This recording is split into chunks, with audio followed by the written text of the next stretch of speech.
Bienvenidos a Washington y a una edición especial de Choque de Opiniones. Es la primera vez que dedicaremos la hora a un solo invitado. Hoy se trata del presidente electo de Colombia, Iván Duque. Nos acompaña en nuestros estudios. Muchas gracias, señor presidente. Gracias por estar Juan Carlos, en un nuestros placer estudios. estar acá en directo. Hablemos primero de lo que han sido estas menos de 2 semanas desde que usted gana la presidencia por más de 10 millones de votos. ¿Cómo ha sido este proceso de empezar un empalme de un gobierno y de asumir una responsabilidad tan grande? ¿Está listo para lo que se echó encima? Bueno, primero, yo venía trabajando en la organización del empalme desde mucho antes. Yo desde hacía 2 meses tenía un equipo trabajando en lo que iba a ser el estudio temático, cómo íbamos a recibir cada área. Entonces me siento muy contento de haber hecho un ejercicio ordenado con un equipo de más de 200 personas asignados en grupos por cada área de responsabilidad, y la idea es tener un informe para el 15 de julio. Y a partir de ese momento vamos a ir anunciando quiénes serán los miembros del gabinete, y creo que es un ejercicio responsable, gerencial, con objetivos muy claros, de manera que siento que esto ha avanzado bien. Pero mi mayor tranquilidad es que recibimos un mandato popular grande. No solamente es la votación más importante que se ha registrado en un proceso electoral en Colombia, lo cual lo recibí con humildad y con un compromiso, sino que también es una oportunidad generacional, Juan Carlos. Es una nueva generación que queremos llegar a gobernar con todos y para todos los colombianos, y que queremos hacer una agenda de futuro. No gobernar con espejo retrovisor, sino hablarle a los colombianos cuál es la agenda que queremos en términos de legalidad, de emprendimiento y equidad para los próximos años. ¿Cómo hace para no tener el espejo retrovisor cuando medio país es de su generación, es de esta generación que nació dentro del conflicto y que no conoce algo diferente, pero otra mitad, de pronto menos, está todavía anclada en ese pasado y quiere todavía que se arreglen las cuentas de lo que consideren no se ha resuelto? No, a ver, cuando yo digo no hay espejo retrovisor, nos estamos refiriendo a que no estamos haciendo una política pugnaz, ni con ánimos de venganza, ni con ánimos de perseguir a nadie. Pero lógicamente tenemos que evaluar lo que se recibe y tenemos que plantearle al país esa agenda para los próximos años.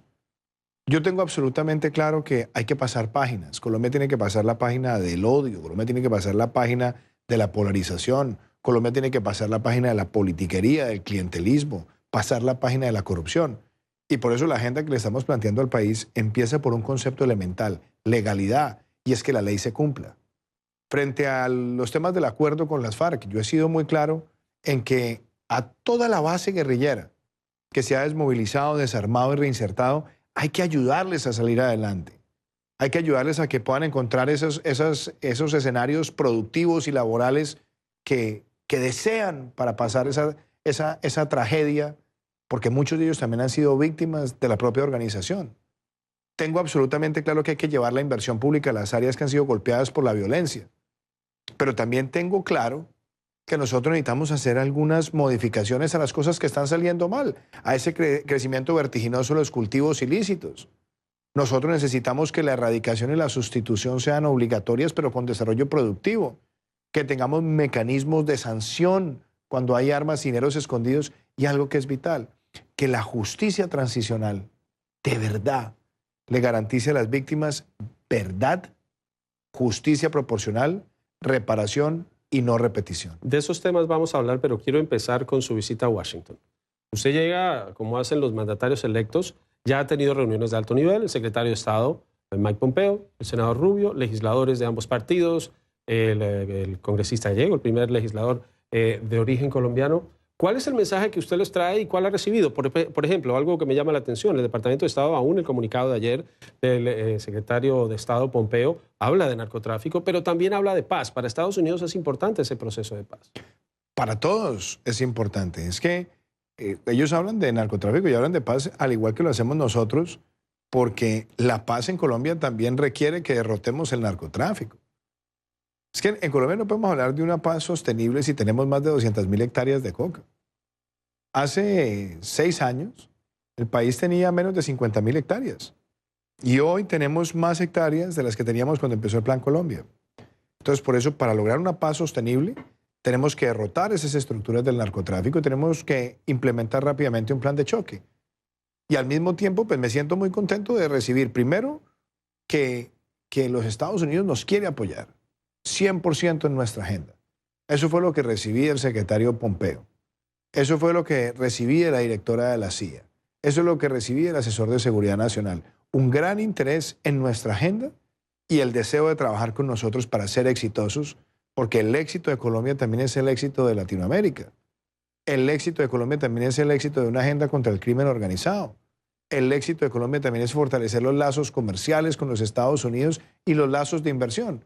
Entonces creo que la agenda ha sido supremamente productiva y me voy además con una gran emoción de recibir ese respaldo. Y también hemos tenido reuniones, por ejemplo, con el secretario general de la Organización de Estados Americanos, con Luis Almagro. Tendremos reuniones con Luis Alberto Moreno, el presidente del BID, con la doctora Lagarde del Fondo Monetario Internacional. Y creo que todos estos mensajes es empezar una agenda internacional con pie derecho y con un gran respaldo a la agenda que le estamos proponiendo a Colombia. Donald Trump, una presidencia que ha cambiado la forma en que se hace política en Estados Unidos, que tiene una perspectiva diferente hacia el mundo. América Latina no está dentro de sus prioridades, ve uno que más el vicepresidente Pence, quien acaba de regresar de Guatemala. Pero ¿cómo anticipa va a ser su relación con el gobierno de Trump? ¿Cómo ve el tema migratorio, la separación de familias y mensajes del presidente Trump que, aunque los desmiente la Casa Blanca, por ejemplo, se considera que podría retirarse de la Organización Mundial de Comercio, quiere acabar tratados de libre comercio, se va a reunir con Vladimir Putin, pero tiene fuertes disputas con la OTAN?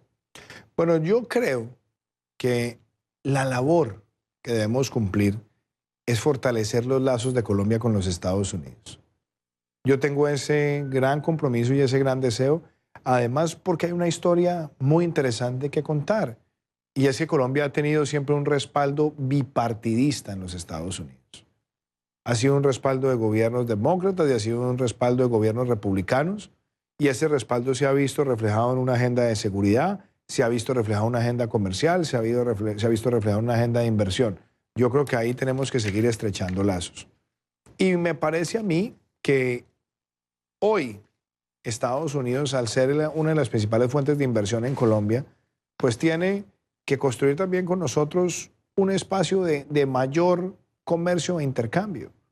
Entonces, ¿cómo recibo yo la actitud de los Estados Unidos hacia nosotros? Con alegría, porque la conversación que yo tuve con el presidente Trump telefónica, con el vicepresidente Pence, con las autoridades con las que me he reunido en estos días, pues me reafirman, primero, que quieren que Colombia siga siendo un aliado estratégico, que quieren que Colombia siga siendo un socio en la cooperación. Y yo creo que Colombia también tiene mucho que aportar en el fortalecimiento de los lazos entre Estados Unidos y América Latina, y todo lo que podamos hacer para contribuir en esa dirección lo vamos a hacer. Un cambio importante. El aporte económico de Estados Unidos se ha ido reduciendo y aunque muchos consideraban que el eje del Plan Colombia era el aporte económico, era más el apoyo político en tecnología, en acceso a materiales, en acceso a entrenamiento. Eso va cambiando, se va reduciendo. Estados Unidos está reduciendo la asistencia, la carga sigue siendo, y fue desde el principio, mucho más alta para Colombia. ¿Qué anticipa usted en esa relación hacia futuro cuando Estados Unidos cada vez está dispuesto a dar menos? Bueno, yo creo que en la medida de lo posible vamos a tratar de aumentar los recursos, pero más allá de los recursos es aumentar el trabajo de cooperación entre los dos países.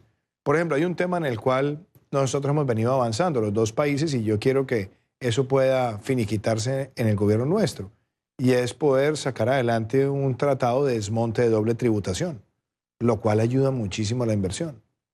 Yo quiero, por ejemplo, que tengamos una mayor presencia de estudiantes colombianos en maestrías y doctorados en los Estados Unidos y que esa formación de capital después regrese a Colombia y participe activamente en la vida productiva de nuestro país. Tengo además el deseo de fortalecer la cooperación científica. Yo quiero ver más investigación norteamericana también ayudando en Colombia y que nosotros tengamos más investigación colombiana que se traduzca en patentes y en cooperación de investigación aplicada. Yo estoy viendo además con mucho entusiasmo que si bien tenemos nosotros una balanza comercial negativa con los Estados Unidos, también se ha ido acortando. Ahora el reto es diversificar esa oferta exportable. El reto también es llegar con nuestros productos a más estados y que Colombia participe activamente en cadenas de valor. Hoy, por ejemplo, tuve una gran reunión con personas de la Cámara de Comercio Colomboamericana y la Cámara de Comercio de los Estados Unidos, porque hay empresas norteamericanas que quieren llevar más inversión a Colombia y generar más empleo. Entonces, todas estas cosas, Juan Carlos, a mí me dejan motivado, y el reto que yo tengo como presidente de Colombia es que esos lazos no solamente se fortalezcan, sino que se traduzcan en un mejor bienestar para el pueblo colombiano. Pero si usted cambia esa balanza comercial que favorece a Estados Unidos, ¿no le va a gustar al presidente Trump, que solo quiere superávit para Estados Unidos? Bueno, no necesariamente, porque usted sabe que los países tienen que ir, van llevando las relaciones comerciales y tiene que ser un gana-gana para los dos. Que eso es un tema importante en el comercio. Las preocupaciones que hay genuinamente en muchos países es qué está pasando con el comercio. El comercio tiene que ser un gana-gana. Usted puede tener de pronto una balanza comercial negativa, pero puede tener un gran flujo de inversión del otro país hacia el territorio del socio comercial, y eso también ayuda. Yo lo que quiero es mirar esto integralmente. A mí me preocupa que nosotros tengamos balanzas negativas con muchos socios comerciales y que se han ido creciendo. Y por eso además yo dije a lo largo de la campaña, yo no voy a firmar nuevos tratados o no voy a negociar nuevos tratados en los próximos 4 años, pero me voy a dedicar a aprovechar los que tenemos para que Colombia llegue a esos mercados con mayor fuerza, con mayor diversificación de la oferta exportable, con mejor capacidad de llegar a más lugares del territorio del socio comercial. Ese es un reto. Y también me interesa que el socio comercial nos siga trayendo inversión y que esa inversión se traduzca en la generación de empleo en nuestro país y que esa generación de empleo se traduzca en la expansión de la clase media y la derrota de la pobreza extrema. Entonces creo esto siempre como una relación que se tiene que ver en un gana-gana. Y esa es la razón por la cual los vínculos comerciales se tienen que fortalecer. Vamos a la pausa, ya regresamos nuestra conversación con Iván Duque, presidente electo de Colombia. Mencionaba usted, presidente electo Duque, el tema del narcotráfico. Acaban de salir las cifras sobre cultivo y mencionaba usted, Colombia pasó de tener, según las cifras oficiales, y vamos a repasar acá, 209.000 hectáreas en 2017, viene de 188.000 en 2016, 83.000, el punto más bajo en 2011 en los últimos años. Dice la Oficina de Política de Control Antidroga de Estados Unidos que es inaceptable. ¿Cómo recibe Colombia que le diga a esta oficina y le diga a Estados Unidos que es inaceptable? Lo primero es que por nosotros mismos tenemos que decir que es inaceptable. Como colombiano, a mí me parece inaceptable que en los últimos años hayamos visto ese crecimiento vertiginoso. Y me parece inaceptable porque el narcotráfico es el combustible del terrorismo. Y me parece inaceptable porque el narcotráfico termina siendo también la fuente de ingreso de dineros del lavado de activos que terminan distorsionando nuestra economía y afectando la generación de empleo. Entonces, esa preocupación es nuestra. Y nosotros no estamos actuando frente a las drogas porque sea una imposición, un reclamo, una solicitud de los Estados Unidos. Lo tenemos que hacer es porque es nuestro deber moral. Y es nuestro deber moral porque además Colombia ya no es solamente un país exportador, Colombia es un país consumidor también. El número de consumidores en Colombia ha crecido muchísimo. Y hay muchas familias que están siendo afectadas porque ven a los jíbaros o los vendedores de droga a las salidas de los colegios, en los barrios, en las calles. Y cuando una familia de bajos recursos además le cae un familiar en la drogadicción, es la ruina para esa familia. Hay familias que tienen de pronto más ingresos que pueden lidiar fácilmente por lo menos con un tratamiento de rehabilitación. Por eso el enfoque mío no solamente es un enfoque de hacer sustitución y erradicación, también enfrentar los laboratorios, también enfrentar las cadenas de suministro, las redes de lavado de activos, desmontar los carteles, pero también mucha prevención y que nosotros saquemos a los expendedores de droga de las calles de Colombia. Y eso me recuerdo en su discurso en la primera vuelta, habló sobre este programa de sacar a los jíbaros. Para quienes nos ven fuera de Colombia, jíbaro, el término que se usa para quien vende las drogas al menoreo, al letal. ¿No le preocupa que eso en malas manos pueda terminar con una percepción de que en Colombia se hace lo que se hace en Filipinas por orden del presidente Duterte, en donde hay una serie de violaciones de los derechos humanos? Para nada, porque nosotros no estamos patrocinando violaciones de derechos humanos. Lo que estamos buscando es que la ley se aplique. Y aplicar la ley significa que tengamos frente a las drogas en las calles por lo menos una aproximación en 3 frentes. Al adicto no se le debe llevar a la cárcel de ninguna manera. Al adicto hay que buscarle alternativas de rehabilitación. Y también hay que prevenir que esas adicciones tengan lugar. Lo que yo he propuesto es que al portador que lleva cualquier dosis, la sanción que se le aplique es el decomiso inmediato. Si está prohibido la venta, tiene que estar prohibida la compra. Es para ser coherente y consistente. Pero al jíbaro que está en la calle, al expendedor, al vendedor que está en la calle, que está contaminando la sociedad, pues hay que sancionarlo ejemplarmente. Son 3 frentes donde está, por un lado, el concepto de descriminalización, pero con una sanción administrativa y por otro lado la severidad frente al expendedor en la calle que está amenazando a la sociedad. Y yo busco fortalecer también los vínculos de la fuerza pública con la ciudadanía para denunciar, para tener mejores herramientas de inteligencia policial y poder infiltrar y desmantelar esas estructuras del crimen organizado.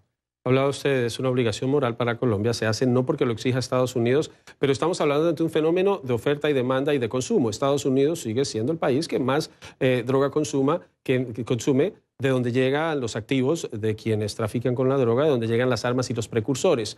Ve un esfuerzo, Hillary Clinton, cuando era secretaria de Estado, lo reconoció, admitió que Estados Unidos tenía un gran papel. Ve esa misma disposición para enfrentar el problema no como una imposición sobre lo que hacen otros países, sino sobre algo que generan los estadounidenses con su consumo.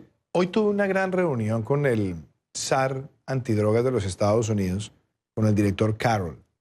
Y una de las cosas que más valoro de la conversación que tuvimos es esa actitud también de enfrentar la situación del consumo en los Estados Unidos. Y enfrentarlo significa que haya mejores campañas de prevención. Enfrentarlo significa que haya mucha más cooperación policial en las calles. Enfrentarlo significa que hay una mayor conciencia colectiva del daño que representa la droga.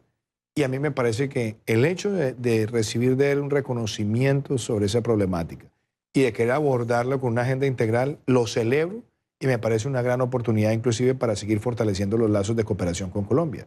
Yo también quiero en Colombia hacer una campaña de prevención fuerte. Una campaña de prevención que además genere ese vínculo entre el colegio y la familia para que tengamos una actitud por parte de la juventud de rechazo a las drogas y que eso también se vea reflejado en una disminución considerable en los próximos años del número de consumidores y el número de adictos en nuestro país. En su discurso, el día que ganó, hablaba usted sobre la brecha, sobre la desigualdad, sobre la necesidad de reducir eso y de mejorar el nivel de vida. ¿Está ahí la solución para ese y otros problemas que pueden ser consecuencia de la falta de oportunidad que aún se da en Colombia? Muchos no tienen acceso a los recursos básicos, a las oportunidades básicas, en muchas oportunidades, a la situación que les permita mejorar su nivel de vida. Desde luego, yo quiero, Juan Carlos, ser el presidente de la justicia social en Colombia. Y ser el presidente de la justicia social significa interpretar, escuchar y abordar las voces de aquellas personas que se sienten excluidas, que se sienten que nunca han recibido los bienes públicos del Estado. Yo voy a ser un presidente que va a estar en las calles, en los municipios de Colombia, dialogando con la ciudadanía, como empezamos en esta campaña, como desarrollamos esta campaña con los talleres Construyendo País. Yo quiero que el ciudadano de Colombia sepa que hay una agenda social importante detrás. Una agenda social que en materia de educación quiere llevar la nutrición a esas familias vulnerables, que quiere llevar la educación preescolar a los lugares donde no tenemos ese servicio, que quiere una jornada única de 7 horas con doble alimentación en los colegios, que quiere promover en el país que el bachiller se gradúe con 2 diplomas, el de técnico y el de bachiller, que avancemos con la formación digital y presencial en la cobertura gratuita de educación superior para las personas más vulnerables del país, que en materia de salud conciliemos la cobertura y la calidad, que le demos un peso importante a la prevención y que acabemos con los abusos que muchas veces están entregándole a la ciudadanía proveedores que actúan más como rentistas que como verdaderos proveedores de un servicio esencial como es la salud. Y si me preguntan en otros frentes, pues desde luego nosotros queremos llegar con una oferta cultural, con una oferta en materia de ciencia, tecnología y conectividad, de manera que la agenda integral nuestra está enfocada en cerrar esa brecha. Pero para cerrar esa brecha, Juan Carlos, necesitamos que Colombia sea un país de mayor número de empleos formales y eso significa que la micro, la pequeña, la mediana y la gran empresa se expanda y para expandirse necesitamos bajar muchos de esos costos tributarios, simplificar trámites, porque un empleo formal, para mí, es la base de una gran transformación social en nuestro país. Y habla usted de eso, de la justicia social.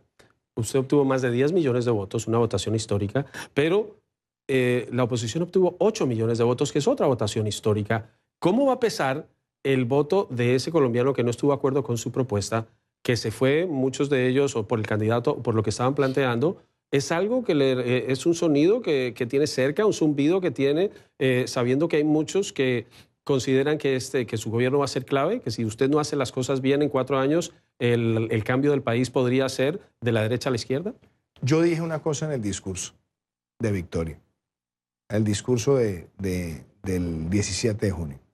Dice, ningún colombiano tiene por qué sentirse derrotado, porque yo voy a gobernar con el mismo amor, con la misma entrega, con la misma devoción para los que votaron por mí, como para los que no votaron por mí o votaron en blanco. Yo voy a ser presidente de todos los colombianos. Y desde luego, yo tengo que ser capaz de interpretar las voces de todos los ciudadanos, de todas las regiones, y darme cuenta que hay un sector de la población que se siente excluido y que necesita nuestro apoyo. Pero también tengo que decir las cosas como son. Aquí nadie es dueño de los votos, ni los tiene en un corral, ni en una caja fuerte, ni en un cajón. Aquí no es que yo tenga 10 millones y medio de votos parqueados en una caja, o que el otro candidato que en la elección hubiera tenido 8 millones y los tiene ahorita guardados también en una gaveta. Aquí lo que se trata es de entender las voces de todos los colombianos y formular un proyecto de futuro. Porque ¿de qué nos sirve en Colombia simplemente tener una oposición hirsuta, cerrera? No sirve para nada. Lo que tenemos que buscar es las cosas que nos unen como país y trabajar en ellas. Yo quiero unir a Colombia. Y unir a Colombia no significa pensar igual. Significa que definamos esos temas de la agenda donde nosotros necesitamos ser exitosos por el bien de nuestro país y donde haya diferencias, manejarlas respetuosamente a través de los canales institucionales. Pero mi mensaje es uno solo. Hay que trabajar en un propósito común. Y me voy a concentrar en que la legalidad y el imperio de la ley se sienta por parte de todos los colombianos. Y me voy a concentrar Pero en va a tener tremenda tarea, una tarea muy complicada porque el imperio de la ley está todavía en duda en Colombia. Pero ahí está el interrogante, Juan Carlos. Es que un país que no logra que la ley se aplique, sobre todo donde el criminal sienta que el que la hace la paga, pues es un país que se ha debilitado institucionalmente. Por eso para mí devolver la seguridad y el matrimonio entre seguridad y justicia es fundamental.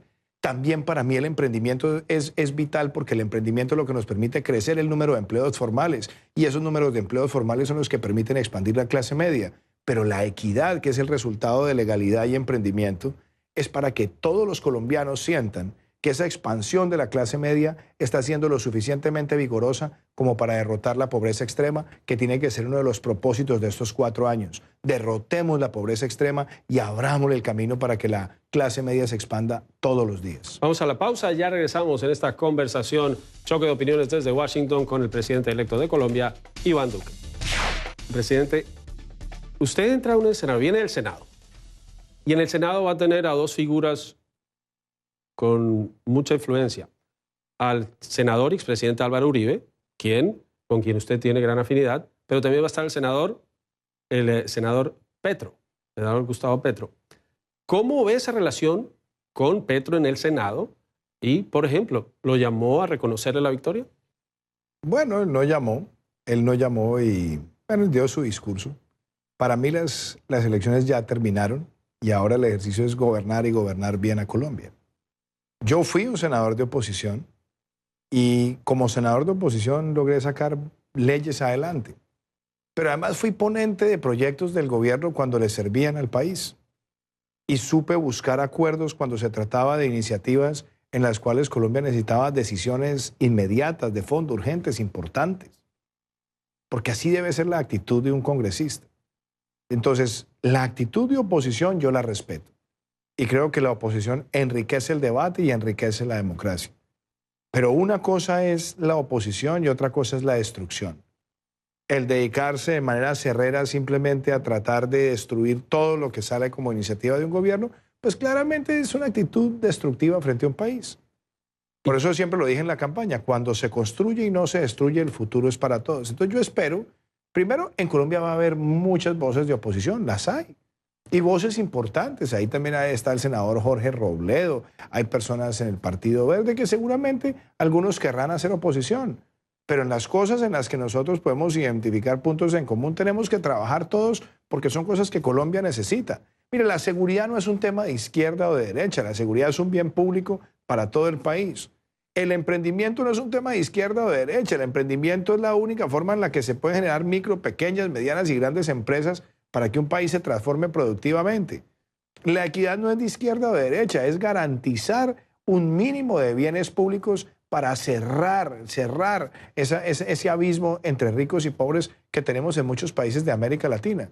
Entonces, yo estaré siempre listo al debate sano de las ideas y a buscar la concertación, pero creo que si hay voces que lo que quieren es centrarse en la destrucción, pues claramente recibirán un gran rechazo popular, porque lo que Colombia experimenta hoy con este cambio generacional, con la propuesta que nosotros estamos haciendo es, por primera vez en mucho tiempo, miremos hacia adelante, no nos quedemos en el pasado y hagámoslo con una agenda de futuro. Yo estoy trabajando, Juan Carlos, en tener un gabinete que represente esa transformación, con un número importante de personas menores de 50 años, con una presencia de mujeres, con responsabilidad técnica, con diversificación regional, para que Colombia se centre en una agenda de futuro. Tiene usted también al senador Álvaro Uribe, al expresidente Álvaro Uribe, a una figura muy importante en la política de Colombia. Y usted dijo en alguno de sus discursos, lo describió como el presidente eterno de Colombia. ¿Es sano hablar de presidentes eternos de Colombia? ¿Y cómo se hace usted para desmarcarse de lo que muchos consideran es la ascendencia que él va a tener sobre su presidencia? Mire, en las campañas siempre los contendores exageran para golpear, para atacar. Pero usted dijo que era el presidente eterno. Yo lo dije, el presidente eterno del afecto de los colombianos. Y hay muchos colombianos que sienten un gran afecto por él. Y un afecto que se prolonga en el tiempo. Y eso me parece que es bueno. Que haya personas que sientan afecto por sus gobernantes. Mire, en este país, en los Estados Unidos, hay presidentes eternos en el afecto de los norteamericanos. Kennedy, el afecto por Kennedy se pasa de generación en generación, o Roosevelt. O Reagan, ve uno con el tiempo. Reagan, el mismo expresidente Clinton también. Es importante que un país tenga gobernantes que dejen afecto, porque además ese afecto no es solamente producto de una reacción emocional, también es el reconocimiento a lo que le dejaron al país en términos de legado económico y social. Pero ha habido, por ejemplo, un momento hasta ahora en el que usted ha tenido un desacuerdo fuerte con el presidente Uribe. Hemos tenido desacuerdos y muchos acuerdos también. En las relaciones interpersonales uno tiene acuerdos y tiene desacuerdos con los seres queridos, con los compañeros de trabajo, con las personas que han sido mentores profesionales de nosotros. Y seguramente es el mismo caso suyo, con personas con las que usted ha trabajado. Y seguramente usted tendrá mentores en su vida profesional que de pronto cuando usted va a tomar una decisión le parece importante consultarlos, pero la decisión es suya. Y yo con él he tenido también discrepancias y he tenido coincidencias. Y celebro que una persona como él esté en el Senado de Colombia sirviéndole al país. Yo voy a gobernar a todos los colombianos y voy a gobernar con el mismo amor por todos los colombianos y quiero tener en el Congreso personas que nos ayuden a sacar adelante una agenda de progreso. Y me parece que tenerlo a él en el Congreso, ayudando a sacar esta agenda, pues es algo que a mí me llena de orgullo y además de gratitud. Ahora, un presidente que tiene una bancada mayoritaria, obviamente ese es un respaldo importante. Bueno, tenemos una bancada importante en el Senado, no es la bancada mayoritaria, tenemos un grupo de 19 senadores, 32 representantes en la Cámara de Representantes, pero también tenemos que hacer una coalición mucho más amplia con otros sectores, con el Partido Conservador, con el Partido Liberal, con sectores cristianos y con otros partidos. ¿Para qué? Para tener unas mayorías que nos den la capacidad de sacar adelante una gran agenda legislativa que Colombia está necesitando. Hablemos del proceso de paz. Dejó, para quienes no lo conocen, para quienes no son colombianos, dentro del proceso de paz hay algo conocido como la JEP, la Jurisdicción Especial para la Paz. Uno de los cambios que se ha dado es que el Congreso en Colombia está reglamentando esta jurisdicción y parte del cambio es, y me corrige si estoy equivocado, es que usted pidió esperar hasta que usted esté en la presidencia para que se dé. El gobierno llamó a sesiones extraordinarias, ya pasó en primer proyecto con cambios, el gobierno amenaza con demandarlo y lo que dicen opositores a los cambios es que detrás de su decisión y detrás de la decisión del expresidente Uribe es modificar esto porque no quieren que salga la verdad. Yo lo leo de otra manera. Primero, yo nunca dije que había que esperar a que yo llegara a la presidencia porque eso sería arrogante y vanidoso.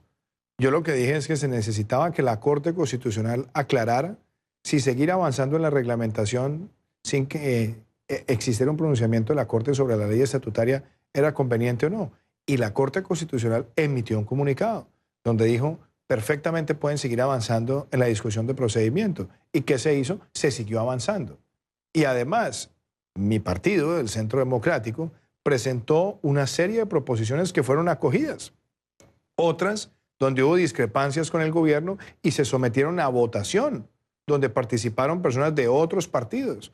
Y lo que ocurrió es que las personas también de otros partidos, sumadas al partido nuestro, entendieron que las solicitudes que se habían hecho eran razonables y fueron incorporadas al texto.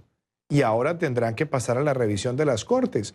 Entonces, el debate se ha dado en el marco institucional y se ha dado con miras ¿a qué? A esclarecer algunos temas donde había unos vacíos jurídicos, pero que tenían un gran impacto en la seguridad nacional del país, como es el caso de los procesos de extradición y como es el caso si debe existir o no una sala especial para los militares dentro de la justicia transicional. Pero el gran mensaje no es la discrepancia. El gran mensaje es que el Congreso pudo sacar adelante el procedimiento con el voto de todos, incluido el del partido nuestro, pero dejando claro unos temas donde se pueden hacer mejoras para que esto tenga mayor credibilidad y mayor sostenibilidad en el tiempo. ¿Cómo va a ser el gobierno de Iván Duque con este proceso, con lo que queda pendiente con las FARC, con el partido de las FARC, pero también con el ELN? Ellos le han invitado a La Habana, ellos están en un proceso de conversación. Para Iván Duque, ¿tiene validez que en este momento se adelante un proceso a partir del 2 de julio con el ELN cuando están en transición democrática? A ver, primero, lo que yo he dicho siempre frente al proceso con las FARC. Aquí no se trata de amenazar, de hacer trizas o de destruir el acuerdo. Que se acallen fusiles de los grupos armados ilegales es algo importante para el país, desde luego. Que haya una desmovilización, un desarme y una reinserción de la base guerrillera es positivo, desde luego. Y no solamente quiero que avance, sino que sea exitosa la transición de esas personas hacia una vida productiva, hacia una vida de reconciliación. ¿Que es necesario que llevemos la inversión pública a los lugares donde hubo una afectación de la violencia? Claro que sí, y me la voy a jugar para que eso sea efectivo. ¿Que Colombia necesita desarrollo rural? Claro, y voy a ser un presidente que le va a plantear al país una agenda de desarrollo rural. Que nosotros queremos proteger la vida de los líderes sociales, seré el primero que estaré detrás de garantizar esa protección. Pero donde tenemos nosotros que abordar reformas, lo haremos, porque no queremos que las cosas que están saliendo mal terminen afectando aún más al pueblo colombiano, como es el crecimiento vertiginoso de los cultivos ilícitos. Yo quiero presentar una reforma constitucional para que de ahora en adelante el narcotráfico no siga siendo considerado un delito conexo al delito político, y eso es importante para el futuro del país.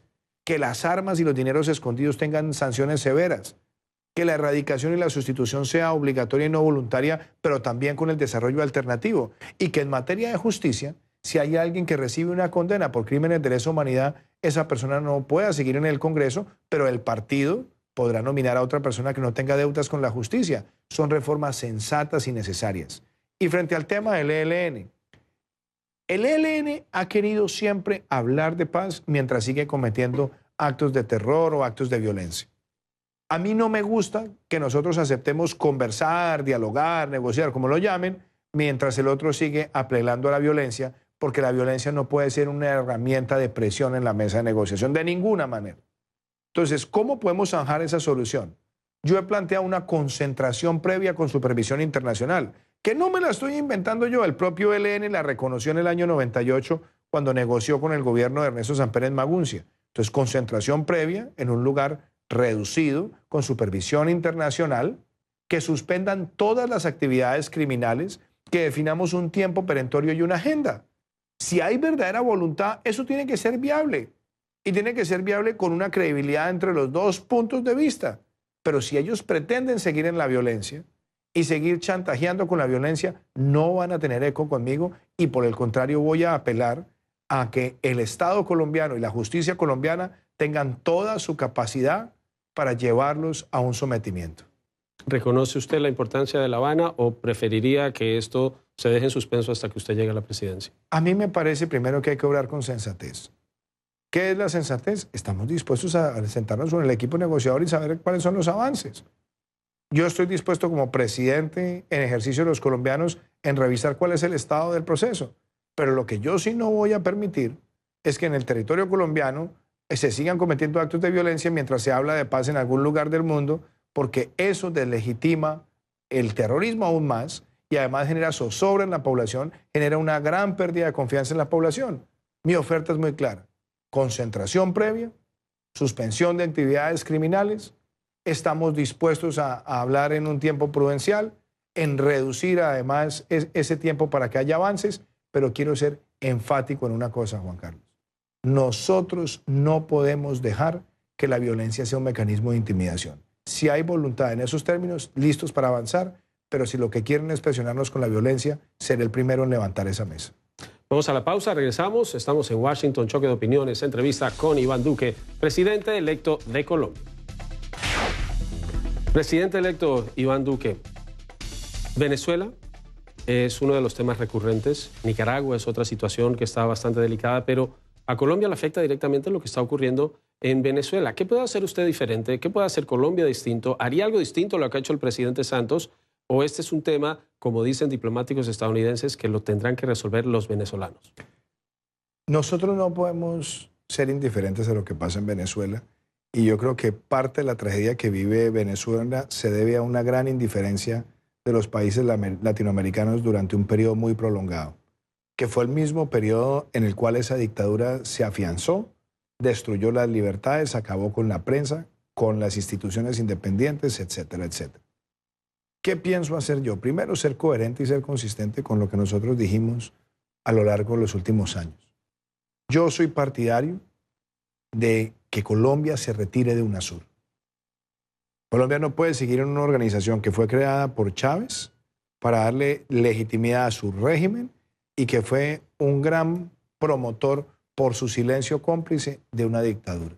¿Pero cómo ayuda a resolver eso el problema? Ya voy, porque al retirarnos nosotros de UNASUR, y si lo hacen otros países para fortalecer el sistema interamericano, lo que reafirma es la presión regional para que se acabe esa dictadura y haya una transición a elecciones libres. Dos, nosotros necesitamos, como país, me refiero a Colombia, desarrollar un fondo de asistencia humanitaria en la zona de frontera. Y tenemos que buscar las fuentes internacionales y las fuentes propias para darle una atención social a la población. Y obviamente, Juan Carlos, hasta que no termine la dictadura no va a dejar de llegar un número importante de venezolanos a Colombia. Entonces el fin de la dictadura es necesario y para que esa dictadura llegue a su fin necesitamos muchos más esfuerzos internacionales, diplomáticos que acorralen esa dictadura y vamos a estar listos a respaldarlos. El actual gobierno de Colombia no reconoció los resultados de las últimas elecciones en Caracas y yo tampoco los voy a reconocer. Pero necesitamos apoyar las denuncias que ha venido haciendo el secretario general Almagro ante la Corte Penal Internacional y las denuncias que nosotros mismos planteamos hace un año, cuando yo fui a la Corte Penal Internacional con 76 senadores de Colombia que me dieron su firma y 50 de Chile, para que entre varios países acorralemos esa dictadura. El fin de la dictadura es el camino a elecciones libres y también al retorno de muchos venezolanos a su territorio. Y por último, hay que buscar un estatus de protección temporal con varios países de América Latina para que ese flujo migratorio tenga unas oportunidades temporales y le dé por lo menos un alivio y un oxígeno a muchas personas que están buscando oportunidades. ¿Ha habido contactos entre su equipo de transición y el gobierno de Venezuela? No ha habido contactos y yo he sido muy claro. Lo que hay en Venezuela es una dictadura. Y yo creo que hay además una persecución en curso terrible contra líderes de la oposición, como es el caso de María Corina Machado, que el dictador quiere llevarla a la cárcel para limitar el ejercicio de la oposición y su conexión con el pueblo venezolano. También he sido una persona que ha reclamado la liberación de los presos políticos en Venezuela. Entonces yo no voy a estar promoviendo ninguna actitud belicista en contra del gobierno de Venezuela, pero lo que sí voy a estar es defendiendo la democracia desde el primer día, y defender la democracia significa que la Carta Democrática Interamericana se aplique. Ojalá Venezuela pueda ser expulsada o el régimen de Maduro expulsado de la OEA, porque lo que no puede seguir existiendo es un discurso de defensa de la democracia y los dictadores creyendo que van a influenciar la política regional cuando lo que están haciendo en su territorio es perseguir sistemáticamente a la ciudadanía y cometer unos vejámenes que son realmente censurables desde todo punto de vista. Tal vez la pregunta es, ¿cómo se resuelve esa crisis? Porque ha habido sanciones, ha habido aislamiento, y el gobierno sigue... El aislamiento hasta ahora ha sido de papel. Acá se necesita una gran acción internacional y se necesita poner presión de verdad y se necesita además que el pueblo venezolano tenga las herramientas para hacerse sentir con efectividad. Desafortunadamente en los últimos 20 años desde que llegó la dictadura, que empezó como una gran euforia democrática, pero lo que terminó ocurriendo fue paso a paso ir carcomiendo las instituciones independientes, la libertad de prensa, la iniciativa privada, hasta terminar en lo que estamos hoy. 20 años después tenemos que aprender de los errores. Y gran parte de los errores que se cometieron es que muchos países se mantuvieron en la indiferencia frente a lo que estaba ocurriendo en Venezuela. ¿Una indiferencia? Yo no voy a ser indiferente a lo que ocurre allá y voy a decir esto. Mantendremos las mejores relaciones con el pueblo venezolano, mantendremos los servicios consulares para atender a nuestros ciudadanos, pero nosotros no vamos a propiciar un entendimiento formal con una dictadura que lo que está haciendo es acabar con su pueblo. ¿Cómo va a ser su relación, la relación de su gobierno con Cuba? Pues yo creo que nosotros hemos tenido una relación con distintos altibajos. Es una relación que ha tenido altibajos históricos. Usted recordará que tuvimos presidentes como Alberto Lleras, que era un gran demócrata, que había sido además secretario general de la OEA, que cortó esas relaciones. Después se mantuvieron relaciones con el régimen de los Castro. Y ahora que hay una especie de transición, aunque sigue existiendo influencia de los Castro, yo lo que pensaría, y lo pienso como ciudadano y como una persona que cree en la democracia, es que Cuba tiene que hacer esa transición a las elecciones libres. Yo sueño que en los próximos 4 años veamos una Cuba con elecciones libres. Y yo creo que todos los países de América Latina tenemos que invitar y presionar a que esa transición se dé por el bien del pueblo cubano. Vamos a ir a la pausa y regresamos con nuestro último segmento de esta edición especial de Choque de Opiniones con Iván Duque, presidente electo de Colombia.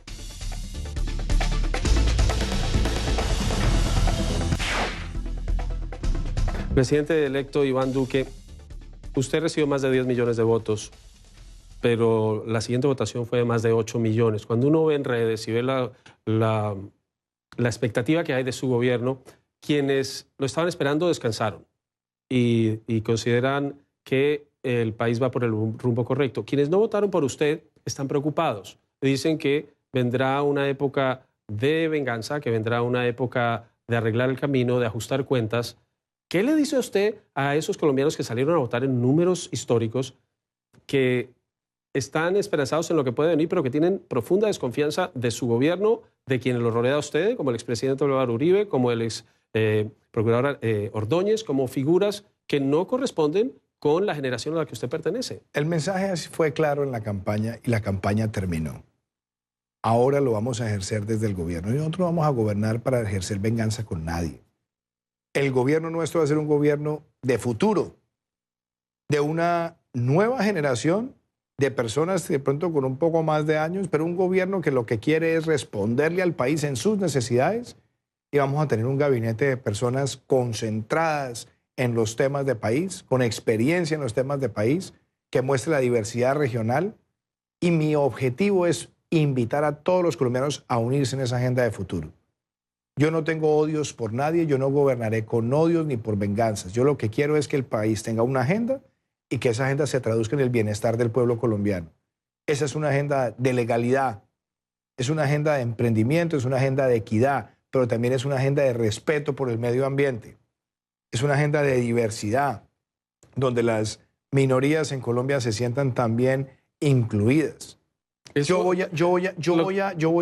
quiero interrumpir por eso, porque viendo el partido en el que Colombia clasifica la siguiente fase, Yerry Mina, el futbolista del Barcelona que hace el gol, es de Guachené, una población muy pobre.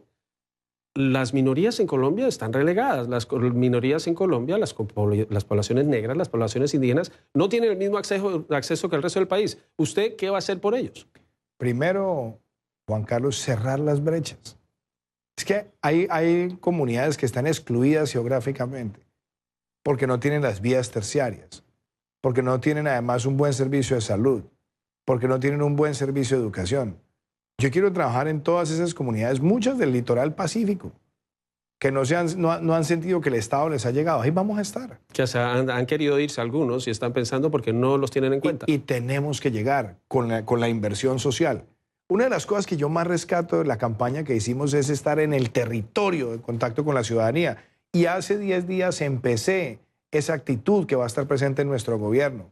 Vamos a estar recorriendo semanalmente los territorios de Colombia, trabajando con las comunidades, y también voy a estar haciendo consejos de seguridad en todas las regiones del país, empezando por aquellas que están muy golpeadas por la violencia, que coinciden con las de mayor exclusión. Por eso dije, el 8 de agosto voy a estar en San Andrés y el 9 de agosto voy a estar haciendo mi primer consejo de seguridad en el Catatumbo, en el municipio de Tibú, porque mi deseo es proteger al pueblo colombiano en toda su inmensidad geográfica.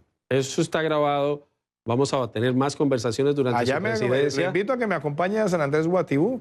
De hecho, cuando estuve la última vez en el Catatumbo era en medio de un paro armado. Y muchas personas me dijeron, no vaya. Y dije, tengo que ir porque tengo que darle el mensaje como candidato al pueblo colombiano que los terroristas no van a tener santuarios y no van a amedrentar a la población cuando se les dé la gana, y mucho menos lo voy a permitir como gobernante. Voy a estar el 9 de agosto en Tibú, en el Catatumbo, haciendo consejo de seguridad, y vamos a llegar allá no solamente con la seguridad y la justicia, sino que vamos a llegar también con la inversión social para darle confianza a los ciudadanos. Y llega usted a la presidencia con un aire importante, y es el hecho de que Colombia tuvo unas elecciones en paz, con una votación histórica, y en donde, a pesar de una profunda polarización, esta polarización se manifestó en las urnas y no se manifestó de otras maneras. Las discrepancias en la democracia se expresan en las urnas, pero sobre todo cuando hay un mandato popular tan grande, con la votación más importante de la historia de nuestro país, con un paso a una nueva generación, el deber y el compromiso que yo tengo es el de gobernar con grandeza para todos los colombianos, ganarme el corazón y la conciencia de los colombianos trabajando en la calle, tener una agenda concentrada en producir resultados, en cerrar las brechas, en que Colombia sea un país de una clase media que se expande vigorosamente y que nos permita derrotar la pobreza extrema. Tiene una tarea bastante difícil y bastante complicada en los próximos 4 años. Pero tenemos la energía, la pasión y el amor por Colombia para hacer esa transformación. Iván Duque es el presidente electo de Colombia, está en Washington. Muchas gracias. Nos acompaña aquí en Choque de Opiniones. Gracias. Ha sido un placer. Un saludo a toda la audiencia. Y nosotros nos despedimos desde Washington. Soy Juan Carlos López y en nombre del equipo técnico y de producción de Choque de Opiniones de CNN de Washington les agradecemos su compañía. Los esperamos la próxima semana en una edición de Choque de Opiniones desde Washington. Hasta luego.